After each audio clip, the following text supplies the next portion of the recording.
Hello everyone, good morning সবাইকে। আর welcome to my new blog, যেটা হচ্ছে সবাই জানো যে আমরা সিকিমে এসেছি, তো সিকিমের ব্লগটা জাস্ট স্টার্ট করলাম একবারে ভোর 5টা থেকে।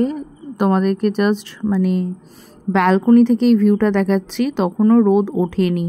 তারপর এটা তুলেছি, জাস্ট রোদটা উঠছে এরকম একটা ইয়েতে এটা তুলেছি, ব্যালকনি থেকে। আর জানলা থেকে পুরো এই পাহাড়টা দেখা যায়, এতটা সুন্দর দেখি বলবো, নিজের চোখকে বিশ্বাস করতে পারছিলাম না এত সুন্দর ভিউ ব্যালকনি থেকে দেখতে পাচ্ছি। আর আকাশটা তো জাস্ট অসাধারণ, তার মধ্যে পাহাড় আর হালকা হালকা হাওয়া দিচ্ছে, হালকা হালকা ঠান্ডাও আছে, অত বেশিও ঠান্ডা নয় কিন্তু হালকা ঠান্ডা আছে। তারপর খাওয়া দাওয়া করে বিকালবেলা বেরিয়ে পড়লাম হচ্ছে একটু মার্কেটিং করতে যাব, তাই। আর রাস্তাতে একটু জ্যাম ছিল, যার জন্য দাঁড়াতে হয়েছে। আর সে পাহাড়ের জ্যাম তো জানোই কেমন হয়, তো একটু দাঁড়াতে হয়েছে। তারপরে একদম চলে গেছিলাম এমজি মার্গ, যেটা আর কি গ্যাংটকের ফেমাস একটা শপিং এরিয়া। তো এমজি মার্গে চলে গেছিলাম, সেখানে প্রচুর শপিং করেছি আর প্রচুর খাওয়া দাওয়া করেছি। তোমরা পুরোটাই ব্লগে দেখতে পাবে। আর ভালো লাগলে অবশ্যই লাইক শেয়ার কমেন্ট করো, চ্যানেলটা সাবস্ক্রাইব করো। আর কি করছি আর কতটা এনজয় করেছি যে সেটা বলে বোঝাতে পারবো না, জাস্ট দেখো। আর আমার আদি তো প্রচণ্ড এনজয় করেছে। ও ওইটুকু বয়সে ও যেভাবে ইয়ে করেছে, এনজয় করেছে, আমি তো জাস্ট ভাবতে পারিনি। আমি খুব ভয়ে ছিলাম যে ও কী করবে না করবে। এতটা জার্নি করে আসার পরেও ওর ফুল অন এনার্জি পুরো। এই যে এখানে ও এখন ফটো তুলছে, ভিডিও করছে, দেখো। আর তারপর ওর জন্য একটা জ্যাকেট কিনতে একটা দোকানে গেছিলাম, সেখানে জ্যাকেট, সোয়েটার, নানা রকমের জিনিসের দামও মোটামুটি ঠিকই আছে। প্রচুর জিনিস কিনেছি ওখান থেকে নিজের জন্য, গিফটিং পারপাসে, তারপর বাড়িতে পরার অনেক কিছু কিনেছি। তারপর মার্কেটিং করার পরে প্রচণ্ড খিদে পেয়েছে, সেটা তো নর্মালি পাবেই এতক্ষণ ধরে হেঁটে মার্কেটিং করে। তারপর চলে গেছিলাম একটা রেস্টুরেন্টে, সেখানে চাউমিন অর্ডার করেছিলাম।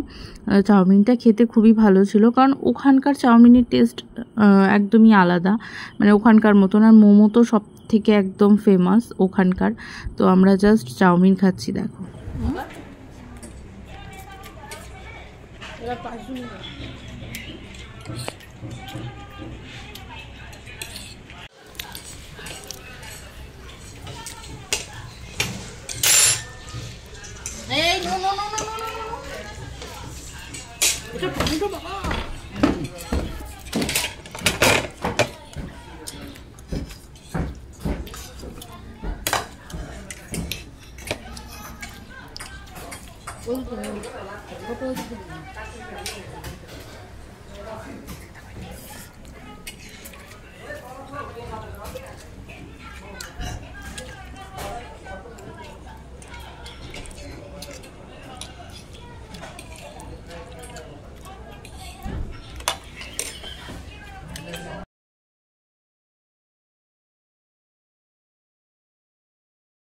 খাওয়া দাওয়া মার্কেটিং সব কমপ্লিট হয়ে গেছে। এবার যাব হচ্ছে বাড়ি, কারণ অনেকটা রাত হয়ে গেছে। আর এখান থেকে আবার তোমার গাড়ি বুকিং করতে হবে, গাড়ি বুকিং করে তখন আবার যেতে হবে হচ্ছে বাড়ি। এখান থেকে হার্ডলি 15 থেকে 20 মিনিট লাগে আর কি এমজি মার্গ থেকে। তো এখন হাঁটতে এখন যাচ্ছি বাড়ি।